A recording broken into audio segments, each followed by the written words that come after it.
We're going to talk about hospitality, and we're going to do a little training around it. As with all of our teams, we have people who are responsible for it, but this one especially is everybody's job all the time.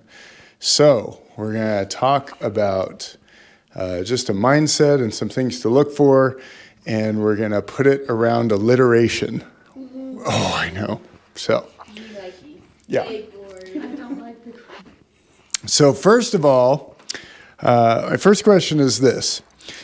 We talk a lot about hospitality, but if we do it really well, okay, what words would people use to describe our youth group? You can write some of these down. If we do hospitality well, what words would people use to describe our group? Welcoming. Welcoming? Yeah. What else? Done. Inclusive. Good. Great.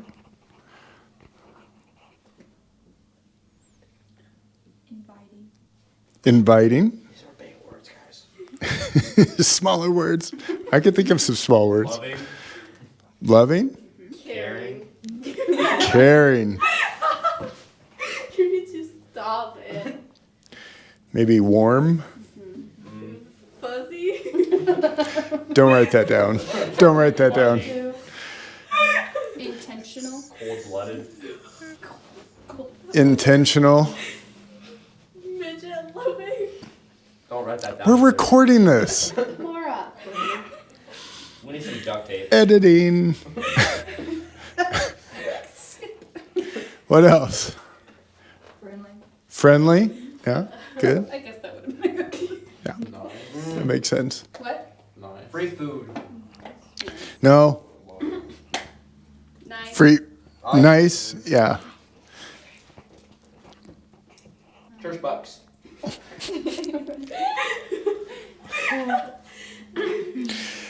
All right. So let's stop there. And one of the big things, so years ago, I worked for a nonprofit, and one of my jobs was to write curriculum for youth groups. And so I would go around to all sorts of different youth groups in the Vancouver, Portland area. And I would walk into these groups and just experience what it was like to be someone new at a youth group.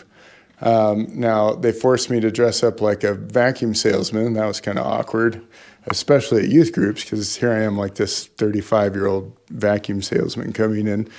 But still, many, many times I would walk into a youth group and kind of look around, and I'm watching people talking, and I'm watching everything going on, and nobody like talks to me or acknowledges that I'm there.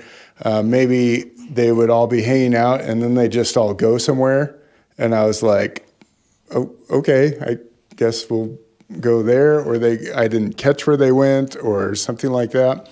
And so it was really interesting for my thinking of just like all these things that you don't think about until you're a new person. So we're going to do some things to help you get into that mindset. And so what I want you, we'll take time for this. We'll take time for this. This is what we're going to do. I want you to break up into two groups, okay? And we'll just have you three and you four. And what I want you to do is just take 5 minutes to get up, go to the front doors, imagine you are someone visiting, and you're going to walk in and just see what you notice. And I want you to think about these 3 questions. So if you could, someone in your group could write these down, that would be great. Or you can also write them down up there, okay? First question, what might you be looking for, and can you find it? Second, what do you assume about our group based on the building?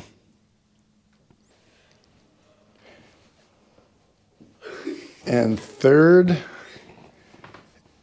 is, as you walk around, just what stands out to you. So I want you to start at the front door, talk as a team, just kind of make some observations together, and then walk down the right hallway all the way to the fireside room, and then walk through the gym and come back and just be talking along the way as you do that. Try to take about 5 minutes, and then we'll come back and talk about what you learned.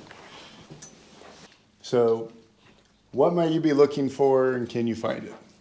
What do you guys notice? I would. Well, we talked about how we want familiar faces or just people welcoming us that we could connect with. Okay, good. What else? Areas. So if I have a kid, do I know where to take them? Restrooms, offices, so actual spaces in the building. Middle school room? Okay, good. What else? Anything else? So, what do you assume about our group based on the building? So, like, it would have like more of an older population than like a younger. Okay. Now, specifically, what put off that message to you? It's just like the building, like the wood and like how it's like, formed and stuff. Okay, good. What else? That was the big thing, Basically. the big takeaway. Why did we have shopping? Oh. Good job, Alexis. We talked about how it didn't all cohesively like flow together. Like some parts had more love to the areas than others. Like it felt a little choppy. Interesting, eclectic. Yes. It's actually better than most churches. Most churches are really, really choppy. Yeah. So, anything else you notice about the building, what it says about us? Okay, good. As you walk around, what stood out to you?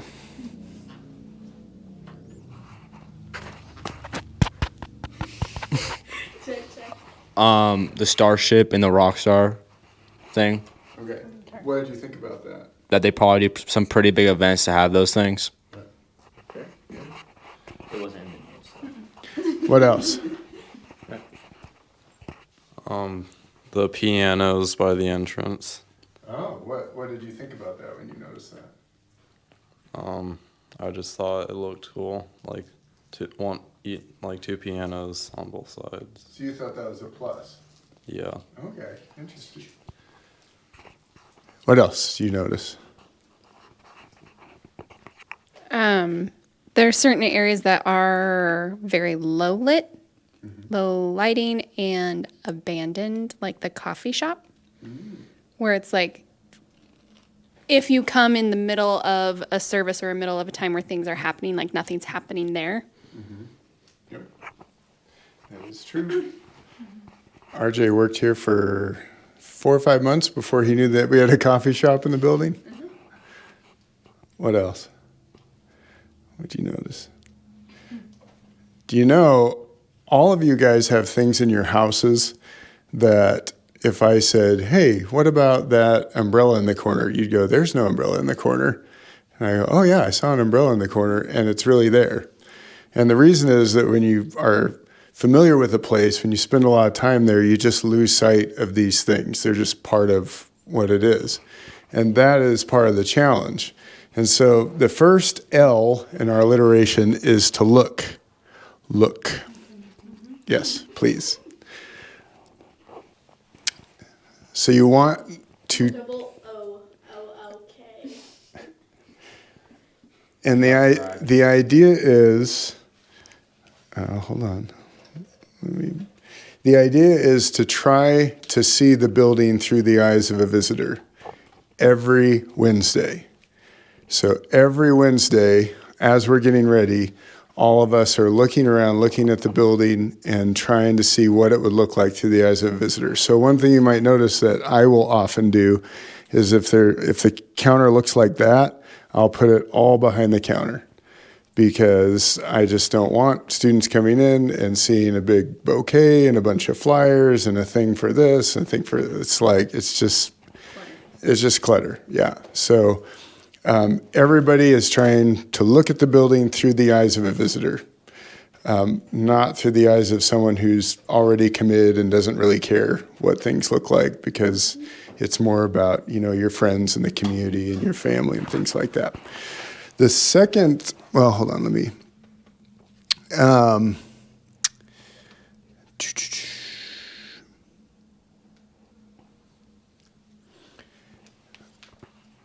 The second L stands for locate.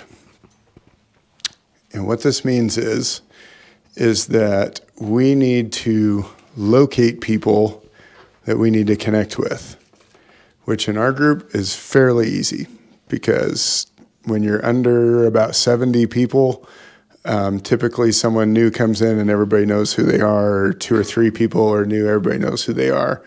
Now, sometimes it's a person alone, or it's a couple of siblings alone. We had that recently. Sometimes somebody brings a friend, but either way, well, and sometimes it's someone who's come to our group for a long time, but we just need to notice that they're alone a lot. Now, sometimes those people want to be alone, and that's fine. We want to give them space to do that.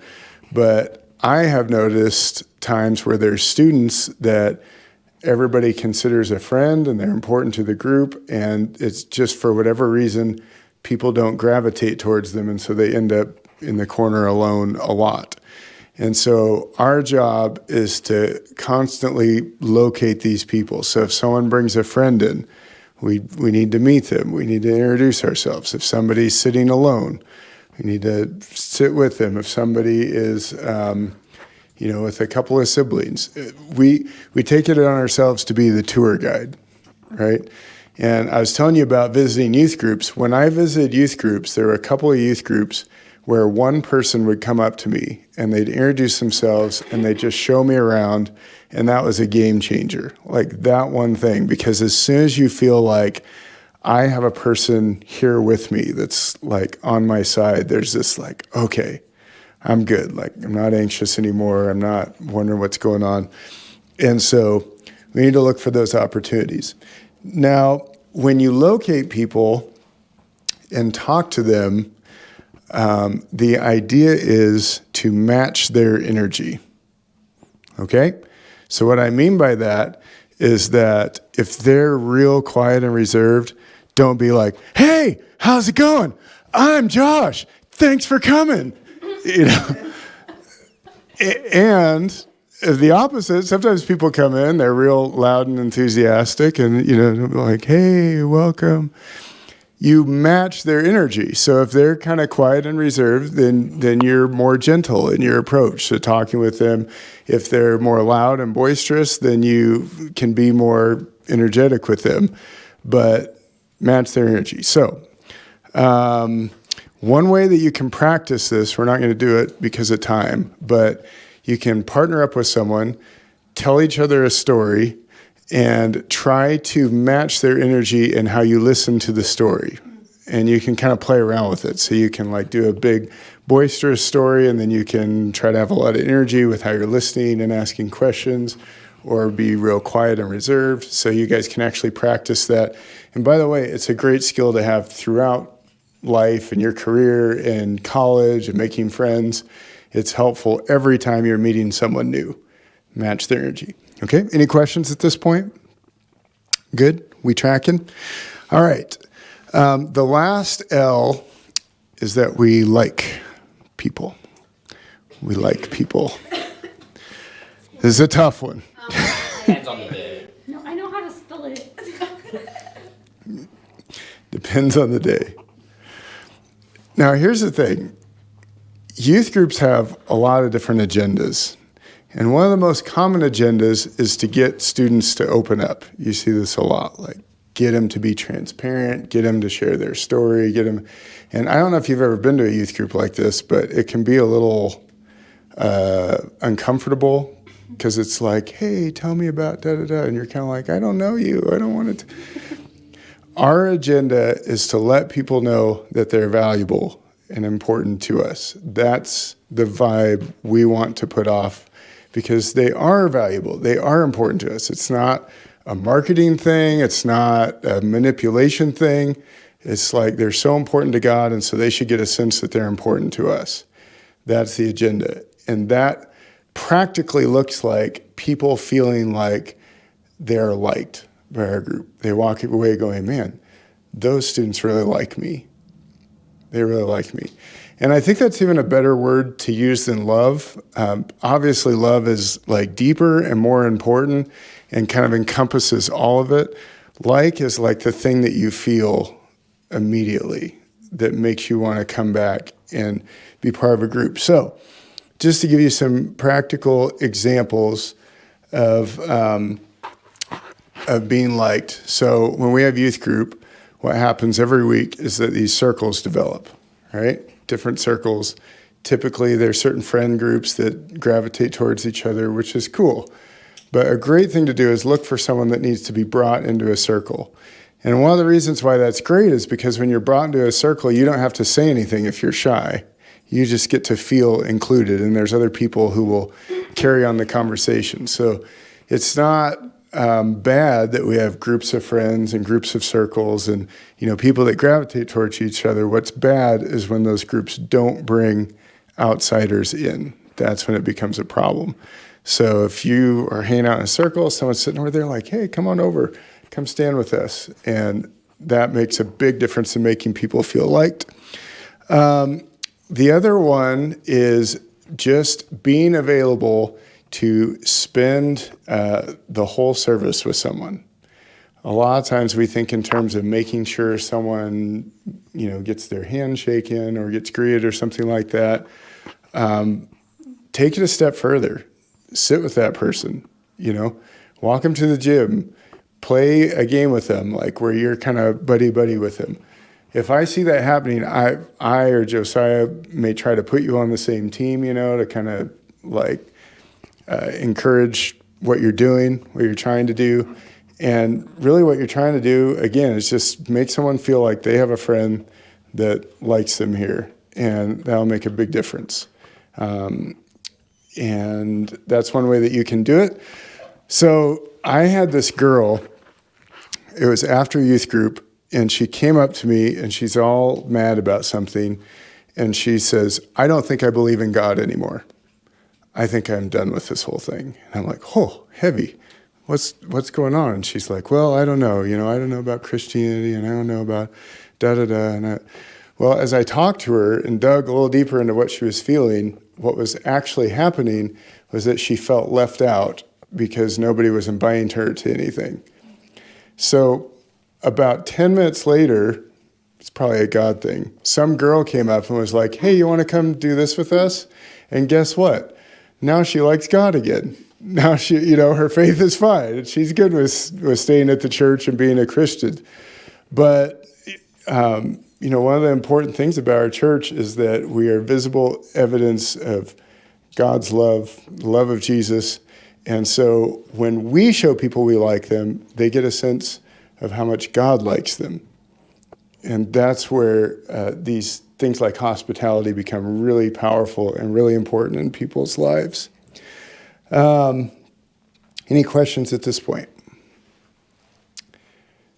All right, so let's go over this again real quick. What are we looking for? People.